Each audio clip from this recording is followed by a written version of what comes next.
En este video se presenta y explica el código para generar sudoku resueltos en Python. Este código es la versión 2.1 estable desarrollada. Se propone mejorar el código para que pueda ser una implementación más completa. Este generador de sudoku resueltos hace uso de temas como recursividad, ideas abstractas del algoritmo de backtracking y resolución con base en submatrices. Es decir, resuelve el sudoku con base en las submatrices extraíbles del mismo, a diferencia de otros algoritmos o técnicas cuales los resuelven celda por celda. Al final de estos dos videos se explica de manera general las ventajas y las futuras mejoras por realizar. Este generador de sudokus emplea 9 variables principales para su funcionamiento. La primera es la dimensión del sudoku. Esta variable indica básicamente el tamaño del mismo en una dimensión. Este puede ser, por ejemplo, de 4×4, 9×9, 16×16 y así sucesivamente. Ese valor tiene que ser un número el cual su raíz cuadrada sea un número entero, ya que la segunda variable es dicho valor. Este valor sirve para identificar el tamaño de una dimensión en cada submatriz. Y la lista principal, que es esta, es, por mencionarlo de una forma, el truco para este algoritmo, ya que el orden de esta lista es la que se respeta para generar los posibles valores disponibles en cada celda. Esto se puede hacer de manera manual, como se muestra, o de manera automática, como se muestra comentado en las líneas superiores, ya que es posible indicar de manera aleatoria el orden inicial de la lista. Es importante mencionar que ese orden es el que se mantiene durante toda la resolución. Aquí es donde si yo quito el comentario, acá es como se crea de manera automática las listas. Pero en este caso pues vamos a emplear esta manual que es 1, 2, 3, 4, 5, 6, 7, 8 y 9. Por último, en las variables generales se muestra la creación del sudoku. Esta matriz está compuesta de puros ceros, los cuales se irán sustituyendo por medio de los nuevos valores de las submatrices. Las otras variables son la posición de la lista y esta variable indica la lista de cada posición de la celda. Esta lista representa los valores disponibles para dicha celda. Es decir, la posición 2 representa la celda representa la celda 2 de tal submatriz, con la intención de acceder a la lista de valores disponibles dentro de una estructura que se va a crear más adelante en el código. Ahora, la variable dicotómica submatriz resuelta es con la intención de recortar el algoritmo para que evite seguir recorriendo nodos de manera innecesaria. Su uso se mencionará más a profundidad en el algoritmo. La variable ruta es el conjunto de valores elegidos para representar la submatriz resuelta. Básicamente lo que pasa es que esta lista se convierte en una matriz de n por n, que es dado por la dimensión de la submatriz. Ahora, la estructura representa el objeto de arreglo estructurado que se crea dentro del algoritmo. Aquí es donde se almacenan las listas, posiciones y otra característica importante para resolver el sudoku. Y la variable de arreglo resuelto resguarda dicha matriz que ha sido creada a partir de la variable ruta. Este generador está compuesto de dos funciones.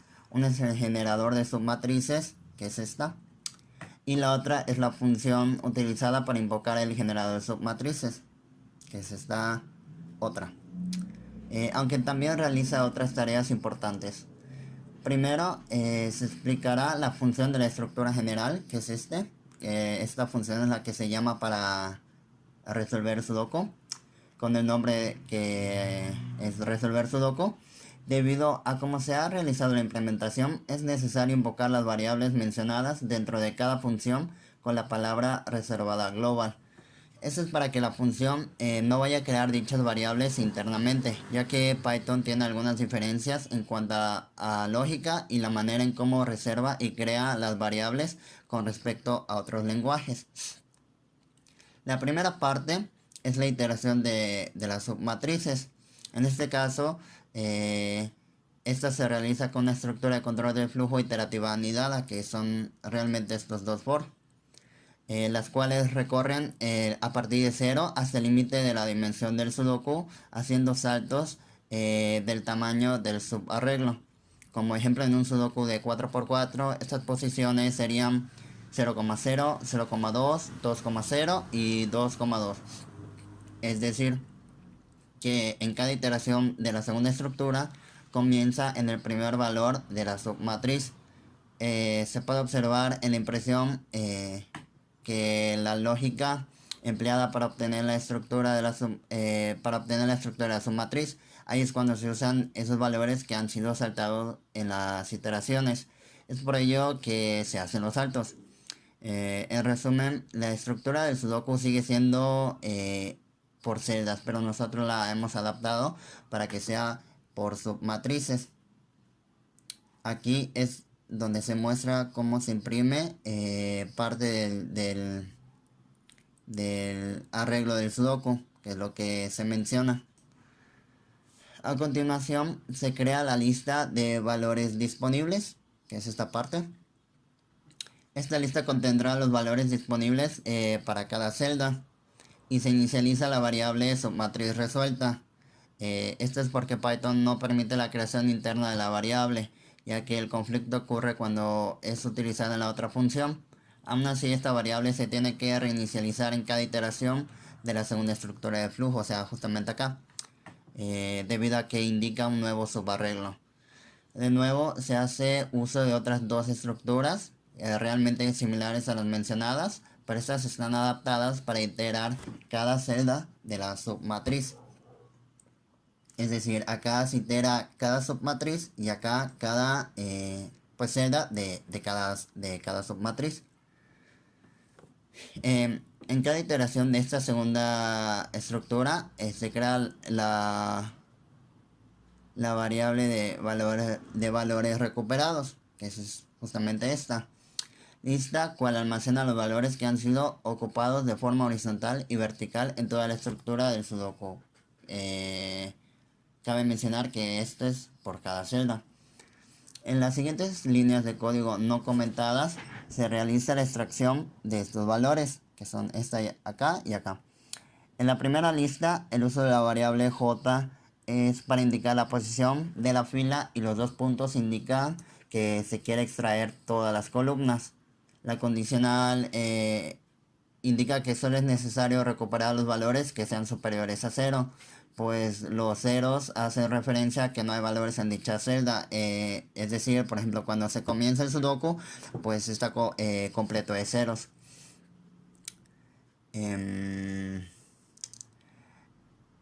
Ahora bien, en la segunda línea, en este caso con los dos puntos y la y, indican todas las filas de tal columna. Al final estos valores se acumulan en una lista y luego para evitar los duplicados se hace uso de una función en Python para eliminarlos y mantener solamente los valores únicos. Aquí es donde se eliminan los duplicados. Ahora, la siguiente parte es con la intención de crear la lista para cada celda de los valores disponibles. Primero se realiza una copia de la lista principal, aquí se hace la copia, pues se necesita manipular esta lista, pero en cada iteración esta lista se requiere que esté intacta, es por ello que se hace la copia y en la siguiente línea se iteran los valores únicos recuperados por filas y columnas de todo el sudoku de la celda actual y se eliminan de la lista. Aquí es donde se eliminan de la copia que hemos creado. Al final, la copia de la lista principal se almacena en la lista de valores disponibles, aquí.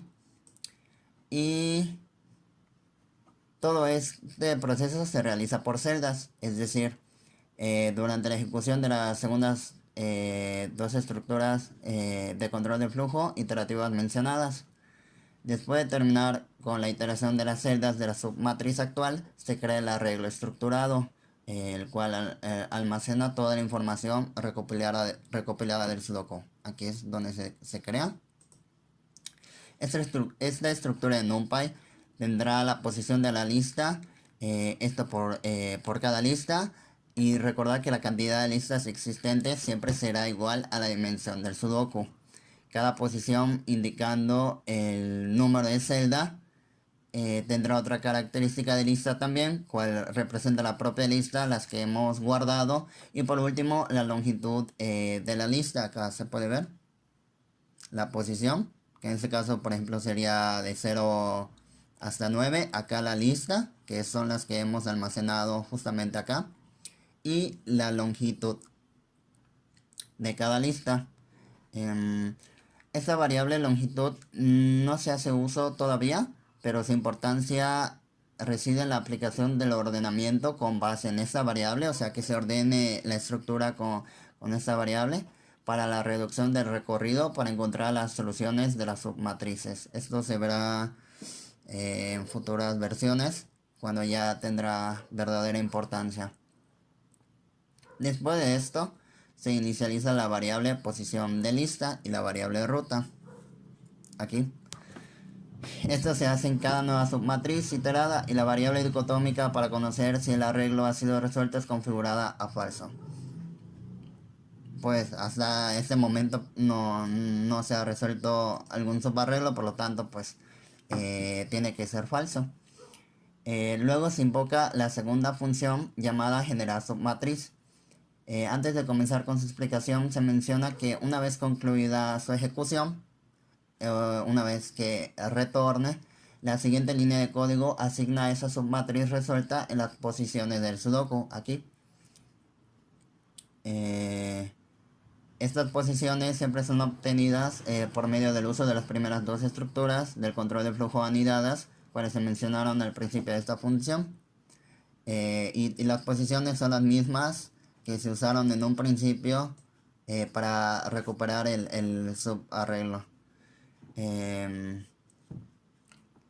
Ahora, en la celda de código de la función de generar submatriz,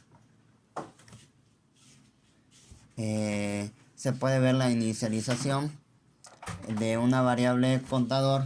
Esta variable realmente solo tiene uso informativo, el cual indica la cantidad de entradas recursivas que realiza la función. Esta variable ha sido empleada solamente para el análisis e implementación de las mejoras para la reducción de recursiones. Sin embargo, se mantiene como parte del desarrollo, pero en caso de no querer hacer uso de ella, se puede eliminar. De nuevo se hace llamado de las variables globales, de la misma manera como la función principal.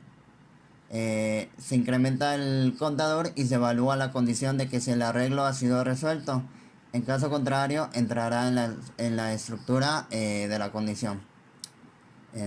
Bueno, esta parte es realmente la más complicada del código, ya que es el núcleo del algoritmo implementado para este generador. Y recordando que hace uso de la recursividad, un tema complejo hasta cierto punto, se hará un gran esfuerzo para que la explicación pueda ser de ayuda en la comprensión del código. Continuando, se crea una copia de la lista contenida en la estructura en la posición de la variable posición lista. En este caso, esta variable es igual a 0, que es acá. Es 0 porque no se ha incrementado y es la misma que en un principio en la otra función se había creado. Luego se itera cada valor de la misma lista pero en la estructura original y se evalúa si ese valor existe en la ruta. En este caso la ruta de la variable lista no ha sido registrado algún valor, por lo que todos los valores, o sea, no serán removidos y serán, o sea, se van a mantener. Esto se hace así ya que al iterar en la copia, por cuestión de la lógica de programación, hace un salto de un elemento por cada uno eliminado. Esto debido al puntero que se usa en la lista. Por eso se usa la estructura original para iterarlo. Y cuando encuentre uno que haya que eliminar, pues se elimina de la copia. Bueno, esta parte lo único que está haciendo es verificar que la lista de cada celda tenga valores disponibles en la ruta, ya que cuando en la celda 1 se encuentre posicionado un valor, es decir, ya se haya colocado el 9, quiere decir que aunque en la lista 2 tenga disponible un 9, se tendrá que eliminar, pues no puede repetirse tal valor. Cuando ese valor no está en la ruta, pues simplemente no se elimina de las posibilidades de la variable lista copia, que es la que creamos. La intención de la creación de la variable copia es usada constantemente porque en este tipo de problemas es importante realizar lo que se le consideraría simulaciones, pero siempre con la posibilidad de regresar a un estado. En este caso, el estado inicial. Es por eso que hay variables originales que no se modifican y se crean las copias para realizar dichas simulaciones, tal como es en este caso, ya que en algún momento se puede regresar o se va a regresar en esta misma posición en las listas debido a que no encontró solución mientras avanzaba. Entonces es necesario que si regresó hasta una posición anterior a la actual, supongamos que se está en la posición 2 y regresó hasta una anterior, pues las posibilidades de esta copia en este instante, o sea en la 2, pueden no ser las mismas debido a que la opción pasada ya ha sido la siguiente dentro del árbol de nodos de posibilidades. Hasta acá el video y en el siguiente ya se explica la segunda parte sobre este generador de sudoku resueltos.